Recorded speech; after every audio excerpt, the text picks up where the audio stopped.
This interview is for information only and should not be considered as investment advice or a recommendation to buy shares in the company featured. Welcome to this Stock Box interview.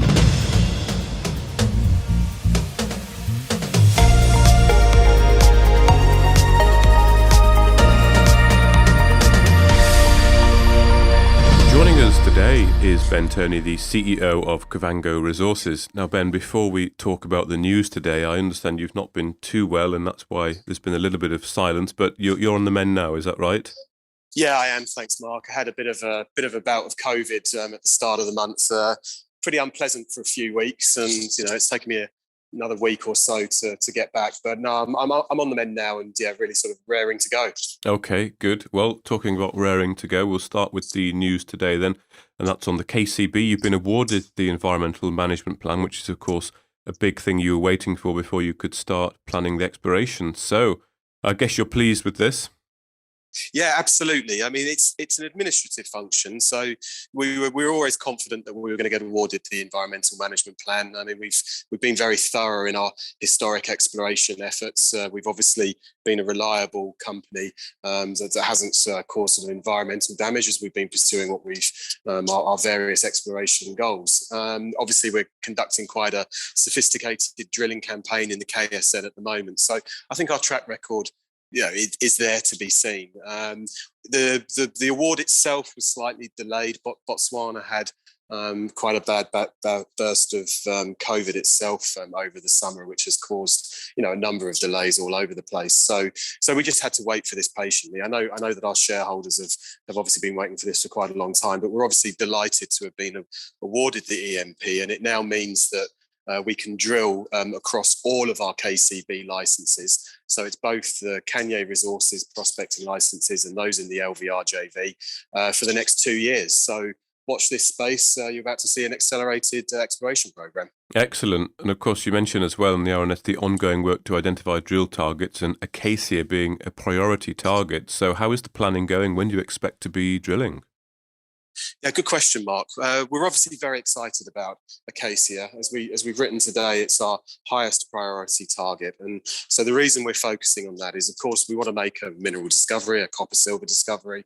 But what we also need to do is to prove that the exploration methods we've been using really can help us identify high priority drill targets. We talked a bit about the geophysical survey, the ground geophysical survey that we're currently conducting on the southern limb of Acacia. Shareholders can look at our website and on our social media channels, the various maps that we've put out to see where that is and why that area is of particular interest to us. And what our hope is that this ground survey will help us define better the airborne electromagnetic data that we gathered from the airborne surveys back in the spring. And so the idea is that once we can prove that the two methods combined together can help us identify drill collar locations for us to go out and do test drilling in. So in terms of timing for all of this, I wouldn't like to say exactly. We're obviously moving as quickly as we can. A huge amount of work has already gone into preparing for this, and we were obviously waiting on the EMP, but we just need to get this ground survey out of the way, get the interpretation, and then I hope we'd be ready to go. So you do have approximately 6,300 square kilometres of ground across the KCB. How will you apply the same exploration techniques that you're doing at Acacia across the rest of the licence area? Yeah, it's we talk about this a little bit in the RNS today. It is obviously a very large land package, and the ground conditions do vary. So, for example, the thickness of the Kalahari cover in some areas is quite shallow, in other areas is a bit thicker. This is really why we're deploying the ground geophysics, because of course we certainly rely a lot on soil geochemistry. We've just recently completed an important training program for our staff using which was put together by one of the main experts in the field, the guy who ran the program. We're subject to confidentiality with him at the moment, but he really is a superstar in the space. So we've invested quite heavily in that. And he's also helping us augment our future soil sampling strategy. But the idea really with the work that we're doing at Acacia is that once we've proven that the model works, that we can identify these high quality drill targets with the combination of airborne surveys, ground geophysical surveys, and of course soil sampling, our hope is then that will enable us to run a much more accelerated program, because we've got a lot of ground to cover. As you rightly say, 6,300 square kilometres for a company of our size. We are punching above our weight. So it's really, really important that we get our exploration strategy as razor sharp as we possibly can, so that we can then roll it out across the entire land package. And that's why we're putting so much effort into Acacia at this point, because the test drilling will ultimately be the final sort of decider for future success. But we want to do everything we can before actually putting the drill bit in the ground to de-risk the targets and maximise our chances of success. Okay, excellent.